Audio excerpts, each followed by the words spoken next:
There is a moment, silent, electric, when desire enters your body before your mind even understands what is happening. A glance, a voice, a gesture, a presence. Something small pulls you in with a force that feels ancient. Your heart speeds up. Your thoughts scatter. Your body leans forward, as if it recognizes something your consciousness does not. And in that moment, desire feels good in a way nothing else does. It awakens something deep, primal, instinctive, intoxicating. It makes you feel alive, wanted, connected, powerful, hungry.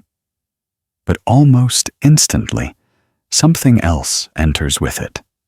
Fear, confusion, self-doubt, a strange sense of danger, a whisper that says, "Something about this feels wrong."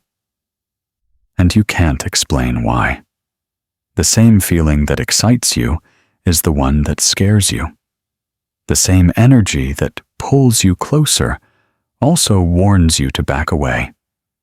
Desire feels like pleasure and threat, hope and loss, longing and regret, all woven into one emotional experience.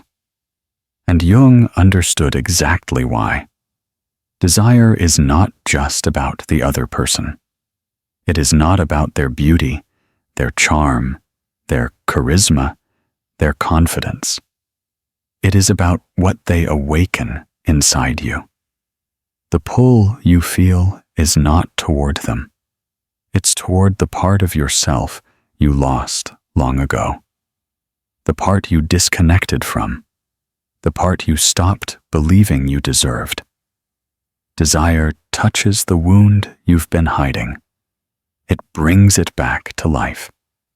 And that is why it feels so good, because something dead inside you wakes up. And that is why it feels so wrong, because what wakes up isn't only longing, but fear. Desire is memory. Not a conscious memory, but the memory stored in the body, the memory hidden in the nervous system, the memory you've been trying to forget. When someone triggers desire in you, they are not entering your life. They are entering your past. They are stepping directly onto the emotional bruise that shaped you. And that bruise responds with intensity.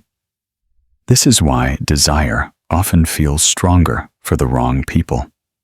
The unavailable one, the unpredictable one, the complicated one, the person who sends mixed signals, the person who reminds you of something you can't articulate.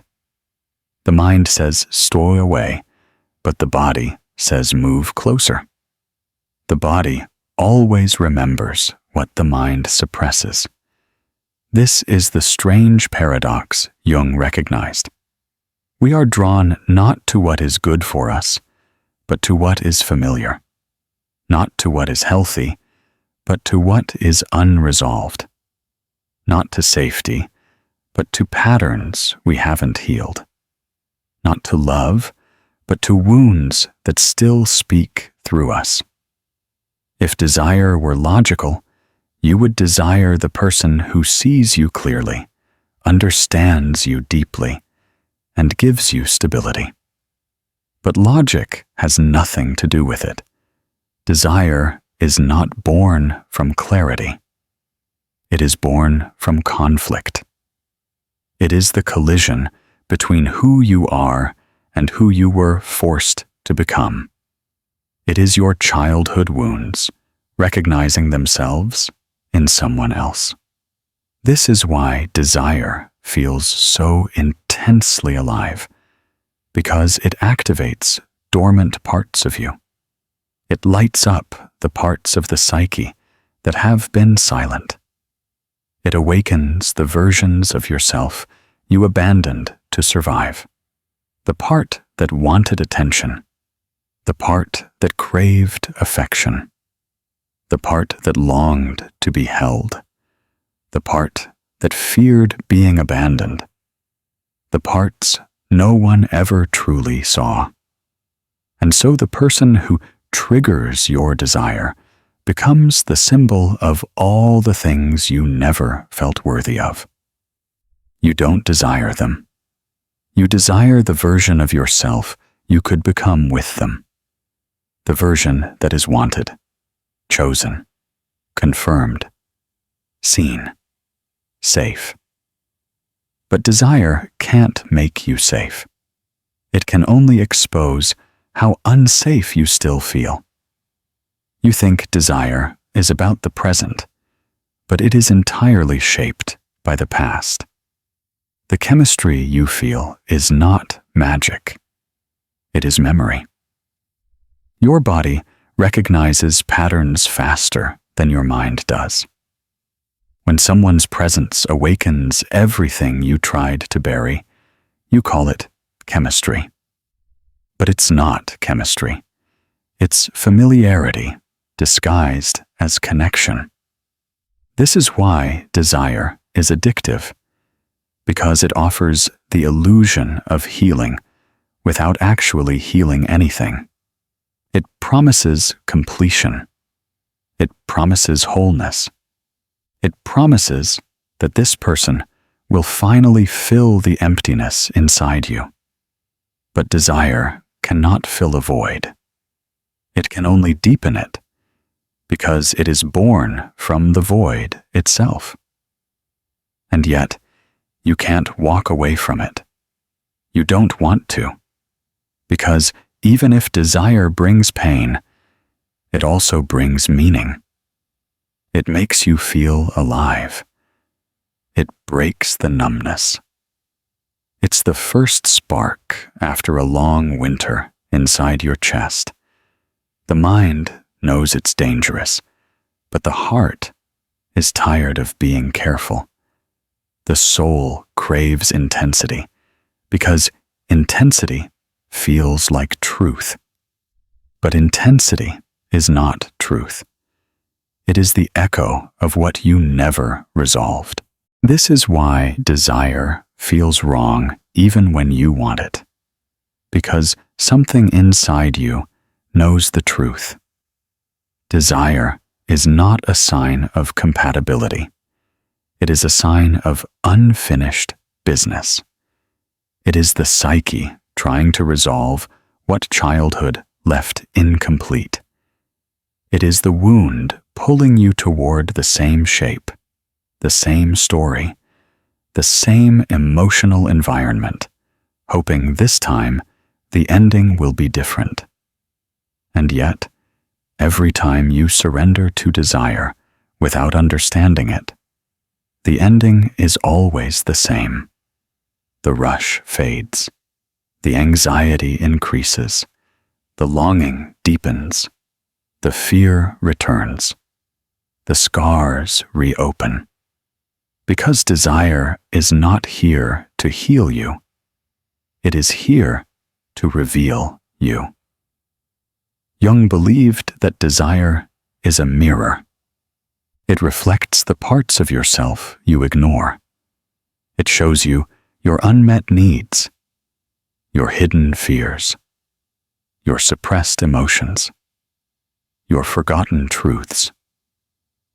The person you desire is the projection screen for everything you need to confront within yourself.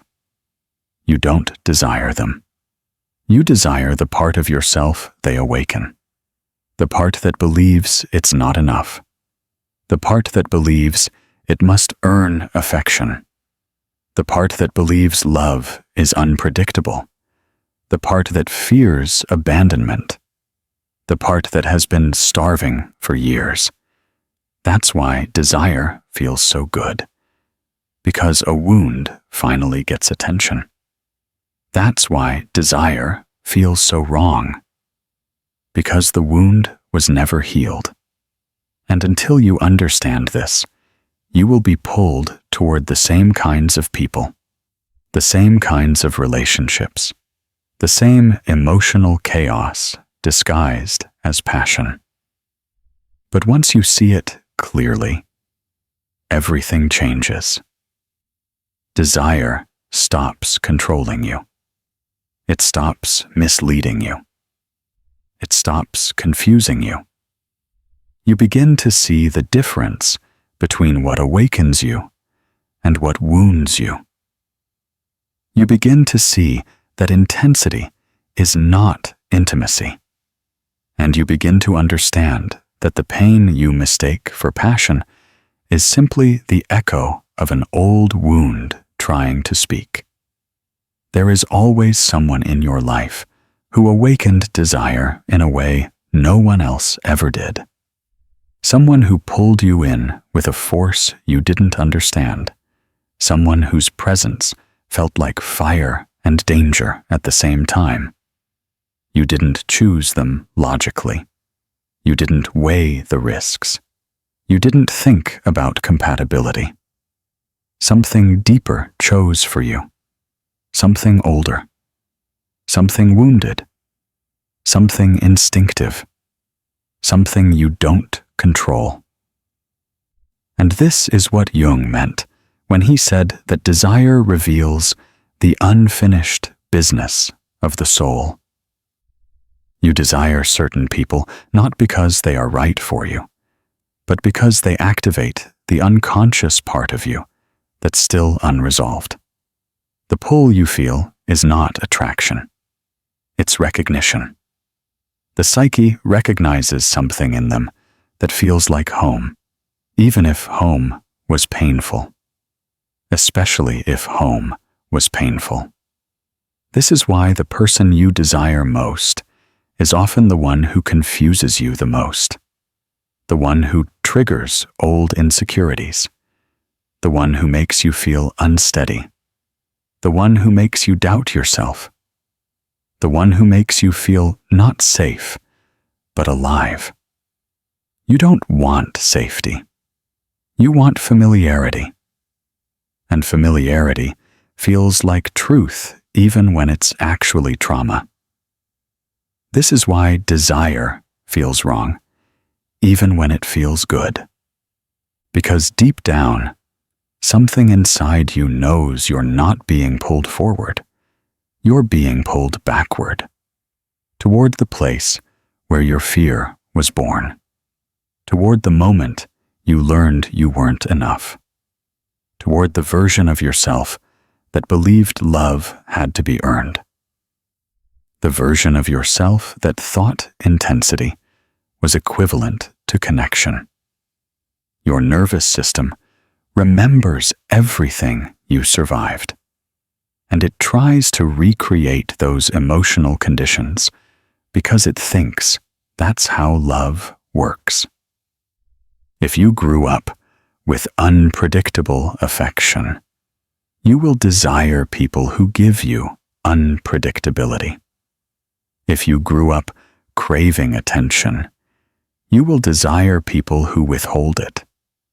If you grew up feeling invisible, you will desire the one person who never fully sees you. If you grew up around emotional chaos, you will desire the person who creates chaos inside you. Your desire is not choosing the person, it's choosing the wound. And the wound wants repetition, not healing. It wants what it's familiar with, even if it hurts. Because the wound believes that if you just repeat the story enough times, maybe this time the ending will change. Maybe this time you won't be abandoned. Maybe this time you will be chosen. Maybe this time someone will stay. That hope is what makes desire intoxicating. That fear is what makes desire destructive. You don't desire them because of who they are. You desire them because of who you were when the wound was created. that's why the pull is so strong. They feel like someone who can finally fix what someone else broke. But the truth is that no one can fix the wound except you. And as long as you wait for someone to heal it for you, desire will keep dragging you deeper into the same emotional patterns, the same disappointments, the same heartbreaks. Think about the last person you wanted intensely, the one who made your heart race and your mind spiral, the one you obsessed over, the one you couldn't walk away from even when you wanted to, the one who made you feel alive and afraid at the same time. Was it really them? Or was it the version of you that came alive around them? Did you want them? Or did you want what they temporarily made you feel? Jung believed this is the root of desire. It brings the unconscious into consciousness. The person becomes a symbol, a mirror, a messenger. They are not the emotion. They awaken the emotion. They are not the wound. They reveal the wound. They are not love. They expose the absence of love. This is why desire collapses when you truly see the person. Because your body was never responding to who they are. It was responding to what they meant to a younger you.